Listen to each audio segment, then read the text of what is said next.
Okay, this is the first of 5 videos for the trainers for the New Teacher Academy, and this will be for the July. For the first 5 days of class we want to cover, and classroom management. These will be 5 short videos that will cover the slides that I'm going to give you. The slides I'm going to give you, they will be all in one PowerPoint, and you can adjust those, add to, delete, use them as you will, but make them your own. You can add stuff into them, make them so that they're meaningful for your new teachers, for your division. You'll also get participants guide.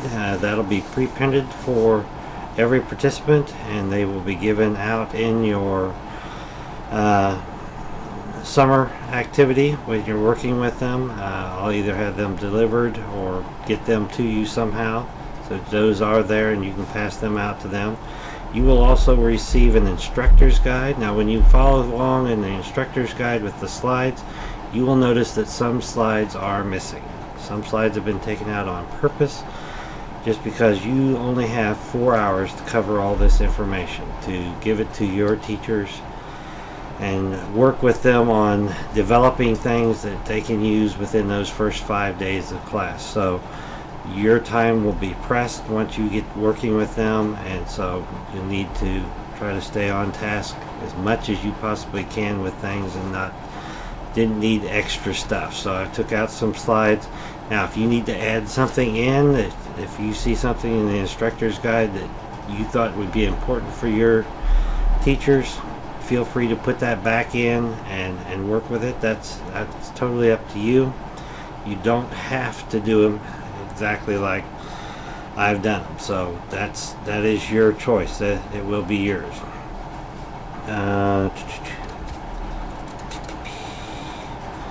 Right. Moving on.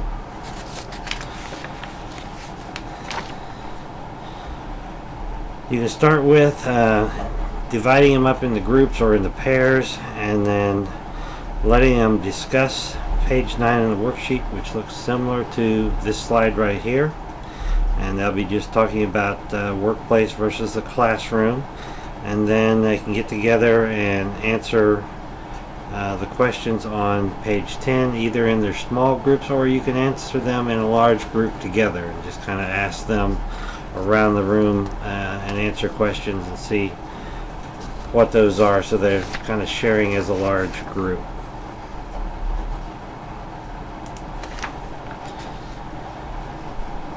And moving to page 11 in their participants guide, about classroom management, important teacher responsibility. They will need to read through that area there, underline and just mark compelling points that they think are important as far as classroom management, and just kind of highlight different things on that page that they'd like to look at.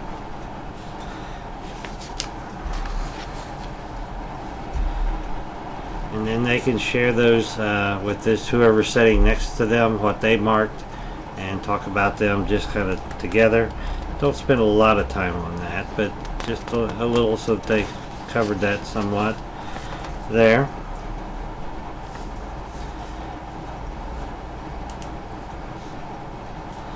This next page, you will need to, I'd read it to them. Just go through and read it to them, and then ask those participants there just to kind of jot down on their paper or on somewhere on the margin of their participant guide just a couple of concerns that they have about the classroom, about going into the classroom here. If some of these have been in the classroom already, let them list those concerns that they have still about the classroom and about management and those type things that we can look at, and make a list of those. Then I just go around, get a large flip chart and go around, and or if you've got a board there, right on the board. Just kind of make a list of some of those concerns that they have on their list. You don't need to repeat them, but just kind of make a good list of those things that they have concerns about. Then we'll look at lessons learned from a beginning teacher, and you being the expert here, we're going to try to answer some of those questions from your own background, from your what you've done, how you survived, and things to do that, plus answer some of these questions here on the slide itself. They can turn in their participant guides to page 12 and 14. There'll be places for them to kind of write down some answers and take notes on different things that you talk about here. But basically kind of go through some of your first year problems, things that how you survived that first year, either by help of others or through things that you learned the hard way. But just kind of talk a little bit about the good, the bad, and the ugly of things that went on that first year.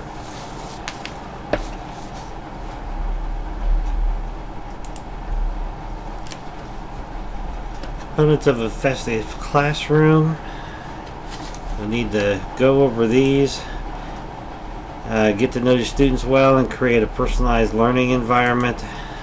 Design a well-organized and motivated classroom. Using motivational strategies to reward and celebrate student success. Create classroom rules and procedures for all students to be successful. Design innovative interventions to deal with appropriate behavior and get students back on track. Page 13 in their guide, you can kind of go over this with them and talk through some of these and write down some solutions how you would deal with these things here. We will be looking at how to deal with intervention. That'll be in the 5th video here. Also, I'll be giving them some examples of classroom rules later on. So some of these things we will bring back up and talk about a little bit more later on. So we are going to delve into them a little bit more, but you can kind of talk over them with that page there, page 13 in the participants guide. One of the main goals here is to give them 5 days worth of activities.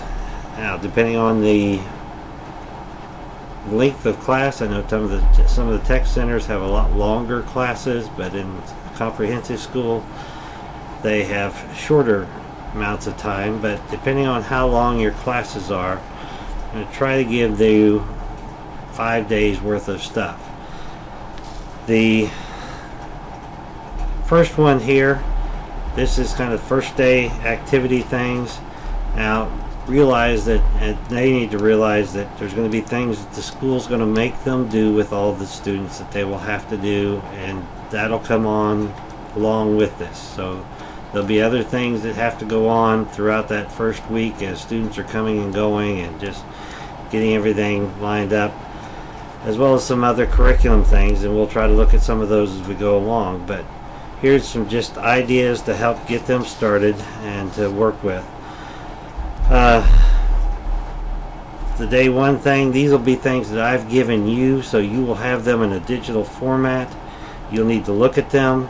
If they do not work at all for your area, don't use them. But these are just simple things that they can work with, and there are reasons for doing them, and most of mine are just examples that you could use. They not have to do things. I'd prefer you would pull things out of your own teaching background to use for them to look at and to deal with. The first, there is a lesson. It just basically shows them a lesson. They will work with creating a lesson plan later on and looking at what a lesson plan looks like. There's also a PowerPoint that goes with that lesson, so that's just giving them some ideas on ways to present a lesson and do that. Now this first lesson is a basic problem-solving activity. Now the problem-solving activity is not a hard thing, and it's not necessarily meant to do anything other than allow the teacher time to observe the students, see how they work together, see how they listen, see how they follow rules. Are there problems with personalities? Just a chance to observe the classroom and see how things are working, and not necessarily I mean, gives them something to do, but it gives you a chance as an instructor to watch and see what they're doing. So if there's a better activity that would do that for your group, by all means use that. This is just an idea and a way to do that.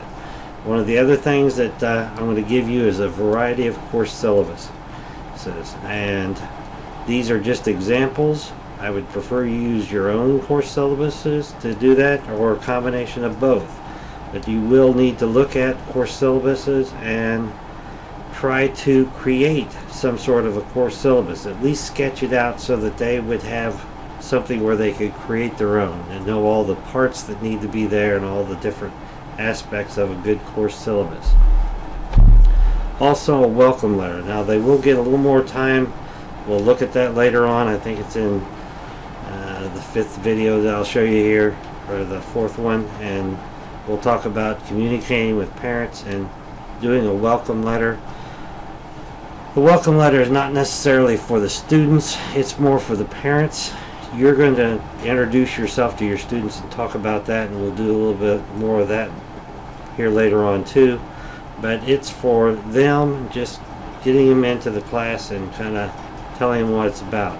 I've always told my students that this gives them a chance to have meaningful dialogue with their parents and make them look good for their parents, and they don't really have to do anything other than say when they come home and the parents ask them what they do in school, instead of sitting there going, no, we didn't do anything today, just same old stuff. They can give them this handout, and from there, they've had a meaningful dialogue of what's going on there. They can sit there as their parents, read that, and have meaningful dialogue of what's going to take place in your class. So it's a nice thing that they really need to create, and they will have a chance to create that later on. So that's basically the end of the first video. Now, this flip video type thing that I'm giving you here, yes, it has some good points and some bad points, and I've already had it pointed out that yes, maybe I make faces, and yeah, you can zoom in, you can pause and make me have weird looking faces, and that's fine. That's alright. And you can also put it in a loop and I can be saying duh again. Have fun with that, that's fine. But it's hopefully here to help you know a little bit more about what's going on within your classroom. We'll move on to the second video now.